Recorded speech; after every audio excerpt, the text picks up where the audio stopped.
मलाही असंच वाटतंय. चिठ्ठीत लिहिल्याप्रमाणे दादा खरंच आजारी असतील. खोटं नाही बोलणार.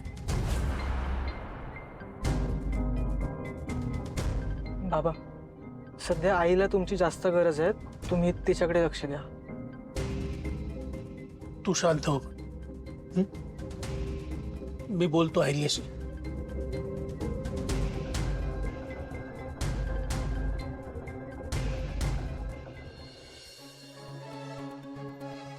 आईल्या,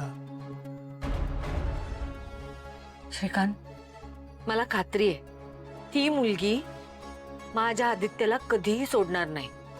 आजपर्यंत आदित्यनी माझा शब्द कधीही मोडला नाही.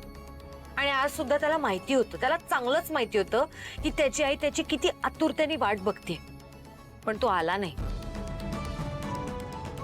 मी आजपर्यंत केलेले सगळे संस्कार वाया गेले असं मला वाटतंय. माझा शब्द मोडण्याआधी त्याचा श्वास बंद होईल असं म्हणायचा ना आदित्य? काय झालं? त्याचं हे बदललेलं रूप बघूनच मला त्रास होतोय. आईला एक सांगू, ऐकशील माझं जरा? हे बघ, आदित्यबद्दल एवढा टोकाचा विचार नको करूस.